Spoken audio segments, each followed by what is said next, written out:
젓가락, 정말 단순해 보이죠? 하지만 이 한 쌍의 막대기는 그냥 도구가 아닙니다.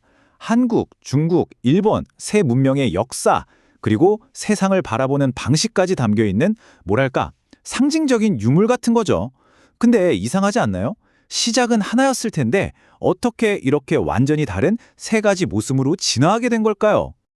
자, 이게 바로 이번 분석에서 우리가 파헤쳐 볼 질문입니다. 이건 단순히 디자인이 좀 다르네 하는 차원의 이야기가 아니에요. 각 문화가 음식을 어떻게 생각하는지 그 근본적인 철학의 차이를 보여주거든요. 특히 한국의 한상 차림과 중국의 코스 요리 문화가 이 작은 도구의 운명을 어떻게 갈라놓았는지 아주 깊숙이 들여다볼 겁니다. 이 미스터리를 풀기 위해서 우리는 형태학적 분기라는 개념을 좀 빌려올 거예요.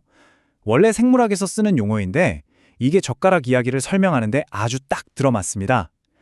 같은 뿌리에서 시작한 젓가락이 각 나라의 자연 환경, 주로 먹는 음식, 그리고 지배적인 사상에 적응하면서 어떻게 제각각의 모습으로 발전했는지 이 렌즈를 통해 보면 아주 명확하게 보일 겁니다. 자, 그럼 첫 번째 조사팔부터 열어보죠. 바로 한반도입니다. 전 세계에서 유일하게 금속 젓가락과 숟가락을 쓰는 나라 한국. 이 아주 독특한 선택은요, 한국의 식문화와는 정말 떼려야 뗄 수 없는 관계에 있습니다. 여기 보세요. 재질, 모양, 무게, 뭐 하나 주변 나라들과 비슷한 구석이 없죠? 이 차이, 그냥 우연히 취향이 달라서 생긴 게 아닙니다. 아주 필연적인 환경에 적응한 결과물이라고 할 수 있어요.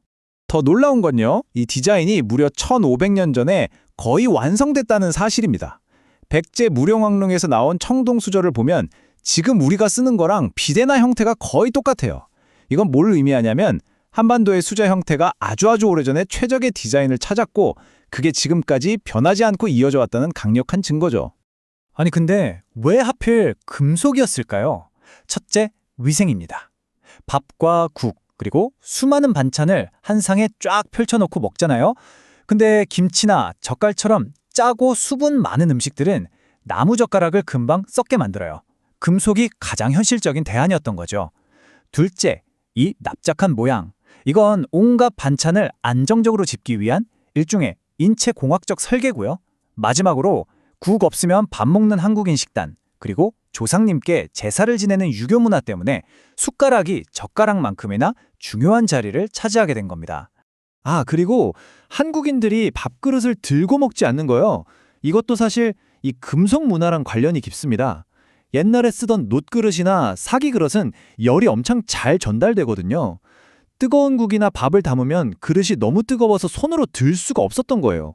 이 물리적인 한계가 시간이 지나면서 그릇은 상에 내려놓고 먹는 것이라는 사회적인 예절로 굳어진 거죠. 자, 이번엔 바다 건너 일본으로 가보겠습니다. 일본의 젓가락은 그냥 밥 먹는 도구가 아니래요. 신토 사상을 바탕으로 한 어떤 종교적인 상징물 같은 성격이 아주 강합니다. 일본 젓가락은 딱 보면 다르죠. 세 나라 중에 제일 짧고 끝이 송곳처럼 뾰족해요. 그리고 유일하게 밥 먹는 사람 앞에 가로로 놓입니다.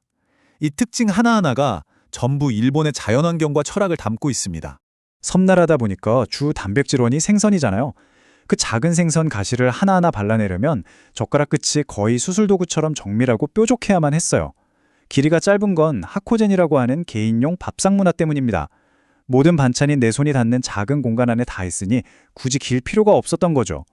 그리고 자연 그 자체를 신성시하는 신토 사상 때문에 나무를 선호하게 됐고 습한 날씨에 나무가 상하지 않도록 오칠 기술이 함께 발달하게 된 겁니다. 일본 젓가락 문화의 핵심, 바로 결계라는 개념입니다.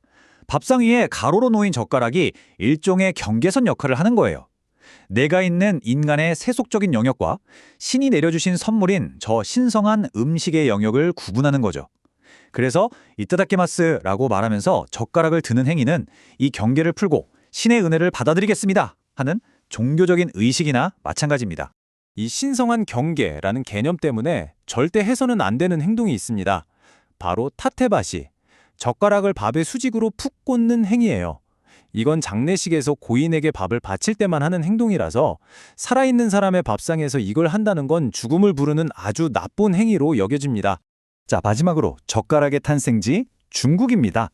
중국 젓가락의 모습은요, 가구혁명이라는 아주 거대한 사회 변화, 그리고 그로 인해 만들어진 독특한 식사 문화가 결정했다고 볼 수 있습니다. 원래 중국도 우리처럼 바닥에 앉아서 밥을 먹었어요. 그런데 송나라 때 북방 유목민의 영향을 받으면서 높은 의자와 식탁을 쓰는 문화로 확 바뀝니다. 이 가구혁명이 중국의 식사 풍경 자체를 완전히 뒤바꿔 놓은 거죠.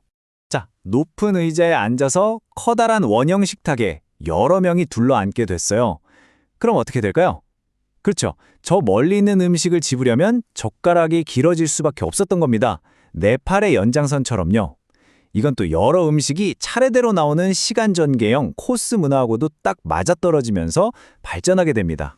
그럼 끝은 왜 뭉툭할까요? 이것도 다 이유가 있습니다. 중국 요리는 웍에 기름을 두르고 볶거나 튀기는 요리가 많잖아요.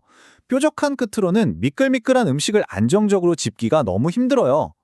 음식과 닿는 면적을 넓혀서 마찰력을 최대한으로 끌어올리는 이 뭉툭한 형태가 훨씬 효율적이었던 거죠. 자, 이렇게 세 나라의 젓가락은 각자 다른 환경과 철학 속에서 가장 완벽한 형태로 진화해 왔습니다. 그런데 이 모든 진화의 바탕이 되었던 공통의 기반이 지금 뿌리부터 송두리째 흔들리고 있습니다. 그게 뭐냐고요? 바로 쌀입니다. 이 그래프 좀 보세요. 한국 사람 한 명이 1년 동안 먹는 쌀의 양인데요. 밥심으로 산다는 말이 정말 무색하게 쌀 소비량이 역대 최저치로 계속 떨어지고 있습니다. 2024년 기준으로 55.8kg. 이걸 하루치로 계산해 보면요, 좀 충격적입니다.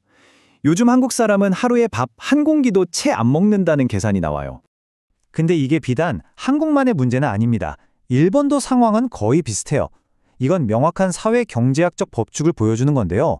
나라가 발전하고 식문화가 다양해질수록 쌀 같은 전통적인 주식에 대한 의존도는 줄어들 수밖에 없다는 겁니다. 최종적으로 정리해 볼까요?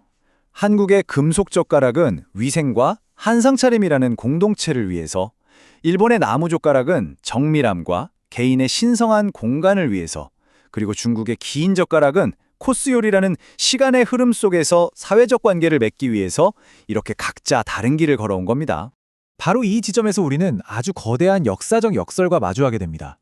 젓가락이라는 이 도구는 결국 쌀밥을 가장 잘 먹기 위해서 수천 년에 걸쳐 정교하게 진화해 왔는데, 이제는 그 진화의 목표였던 쌀 자체가 우리 식탁의 주인공 자리에서 밀려나고 있다는 거죠. 하지만 쌀을 집는다는 원래의 기능이 줄어든다고 해서 모든 게 사라지는 건 아닐 겁니다. 그 도구 안에 새겨져 있는 문화적인 DNA, 그러니까 식세를 대하는 우리의 태도나 다른 사람과의 관계를 맺는 방식, 공간을 인식하는 감각 같은 것들은 쉽게 사라지지 않고 우리 안에 계속 남아있겠죠. 주식을 잃어버린 이 고대의 도구는 이렇게 빠르게 변화하는 우리의 식탁 위에서 과연 어떤 새로운 의미와 미래를 스스로 집어 올리게 될까요? 이건 우리 모두에게 던져진 질문일 겁니다. 이 질문을 끝으로 오늘의 분석을 마치겠습니다.